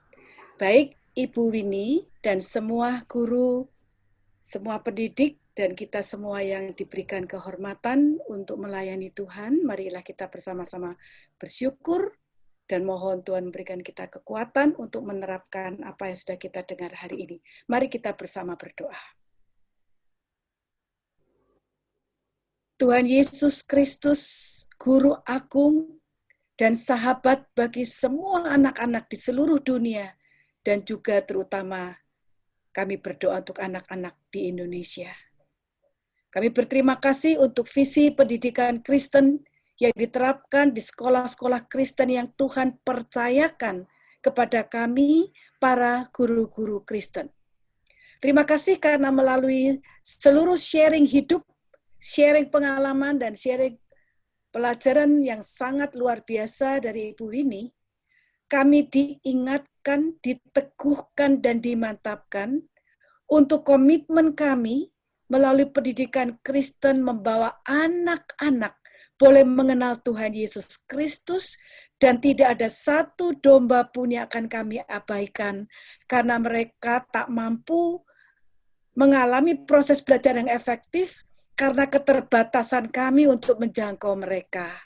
Apa yang kami dengar hari ini memberikan kepada kami semua ide kreatif, inspiratif, dan semangat yang tak akan menyerah pada waktu kami menghadapi kenyataan hal-hal yang dapat menghambat, menghalangi kerinduan kami untuk anak-anak belajar kebenaran melalui proses belajar di sekolah Kristen. Karena hari ini, bersama-sama dengan semua kolega kami yang berada di seluruh Indonesia, kami bergandengan tangan, kami diberkati, kami membangun komitmen baru lagi untuk melanjutkan peran dan panggilan kami menjadi guru Kristen sekaligus pembawa kabar baik, supaya melalui seluruh proses pembelajaran, baik di kelas PAUD, SD, SMP, sampai SMA dan SMK, kami melakukan setiap momen belajar sebagai momen di mana Tuhan bekerja di dalam kami, melalui seluruh usaha, tanggung jawab, keseriusan, dan komitmen kami, diperlengkapi dengan semua hal-hal baru yang indah tentang kedahsyatan otak yang Tuhan berikan dan ciptakan untuk kami, dan juga penemuan-penemuan strategi-strategi yang kreatif untuk menjangkau sampai jauh ke dalam hati anak-anak. Tuhan, kami bersemangat, kami bersukacita, dan kami mau melakukannya. Biarlah apa yang sudah kami tuliskan, kami ekspresikan, yang Tuhan sudah gerakan dalam hati kami. Tuhan memberikan pada kami kesetiaan untuk melakukan dengan hati yang penuh taat, karena Engkau sudah mempercayakan ke dalam tangan kami, ke dalam hati kami, ke dalam pelayanan kami, domba-domba kesayangan Tuhan, agar mereka boleh bertemu dengan Gembala Agung yang telah menyerahkan nyawa bagi mereka. Tuhan, inilah panggilan kami mau melakukannya. Terima kasih untuk kebersamaan kami di dalam Zoom ini, di dalam webinar ini, di dalam kuliah umum ini. Terima kasih karena Tuhan memberikan kepada kami kehormatan untuk melanjutkan panggilan dan peran kami yang sangat mulia ini. Biarlah cinta kasih dari Allah Bapa, damai sejahtera dari Tuhan Yesus Kristus, penyertaan, hikmat dan pertolongan Allah Roh Kudus memampukan setiap kami untuk menjalankan panggilan yang mulia ini. Dan secara khusus untuk hamba-Mu Bu Wini, Engkau terus memakai hamba-Mu bagi pekerjaan Tuhan demi kemuliaan nama Tuhan Yesus Kristus. Kepada Tuhan kami persembahkan hidup kami, pelayanan kami. Terima kasih Tuhan. Demi nama Tuhan Yesus kami berdoa. Amin. Terima kasih Bu Magda. Bapak Ibu, dengan begini kami akhiri ke acara kuliah umum kita, dan kita mengucap syukur ya kita boleh bersekutu bersama lewat forum-forum seperti ini. Saya yakin masih ada pertanyaan lanjutan atau diskusi lanjutan, silakan kirim email ke saya, misalnya ada sesuatu yang bisa kita follow up. Terima kasih banyak sekali lagi, sampai jumpa di kegiatan FKIP yang berikutnya. Dan kalau perlu kita kembangkan lagi, misalnya Bapak Ibu punya murid-murid yang punya kebutuhan spesifik, matematika, bahasa Inggris dan sebagainya, kami di FKIP punya banyak dosen yang handal di bidang masing-masing. Jadi sekali lagi terima kasih. Kita jumpa lagi di acara FKIP yang selanjutnya ya. Tuhan Yesus memberkati. Tuhan Yesus memberkati. Terima kasih Bu Winnie. Tuhan Thank you memberkati Bu Winnie, Ibu thank you, dan thank keluarga. you. Terima kasih untuk semua guru-guru dari semua Terima sekolah. kasih Bu Winnie, terima kasih Kita akan semua. berjumpa lagi. Terima kasih Bu Mada, terima kasih Bu Winnie Terima kasih. dari sekolah kasih karunia.